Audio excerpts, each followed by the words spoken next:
October 31! Thank God it's Friday! Last day na po, last Friday ng October. Every Friday, abangan ang horoscope of the day dito lang po sa News 5 mula kay Master Hans Kua. Simulan natin mga kapatid sa mga pinanganak ng Year of the Rat. Maraming umaamin na sa'yo ang tagahanga mo. Pero mag-ingat sa mga biro. Baka seryoso pala siya sa sinasabi niya. Ito na yung mag-start ng love stars mo.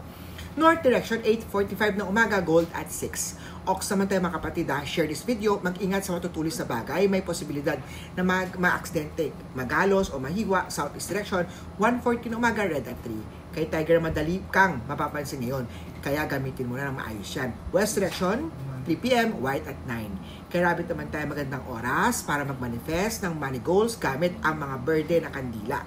Green na candle. East direction, 3 p.m., green at 2. Kay Dragon naman tayo, makukuha mo na rin ang closure na matagal mo na inaantay. Ngayon na po, ang tamang timing dito. South direction, 10 ng umaga, purple at 8. Kay Snake naman tayo, iwasan mo nang sumama sa mga taong biglaang nag-aayang lumabas, lalo na paggabi na. Northwest direction, 10 ng umaga, gray at 4. Kay Horse naman ho tayo, may matutuklakan kang sangkang sikreto sa opisina. Gamitin ito ng matalino. West direction, 12 ng tanghali, yellow at 1. Kay Goat naman tayo, may matatanggap kang regalo o alaala mula sa isang past relationship o past friend. South direction, 3:30 p.m., orange at 6. Kay Monkey naman, may mararamdaman kang deja vu. Soulmate energy ito ng nakaraang buhay. East direction, 5 p.m., white at 7.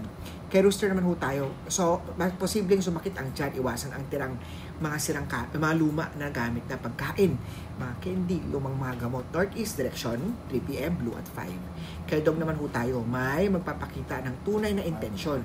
Mabuti man o masama, harapin ito. Southeast direction, 10 ng umaga, gray at 9. Kay Pig naman tayo kapatid, may darating na biyaya galing sa taong may utang sa'yo. North direction, 2:19 p.m., pink at 2. Muli po, ito po yung mga gabay lamang. Horoscope lamang mga kapatid, ang pagiging hands-on mo sa buhay ang magdadala ng tagumpay sa iyo. Mga kapatid, weekend na po. Spend your time with your family. Ay, mga mahal mo sa buhay.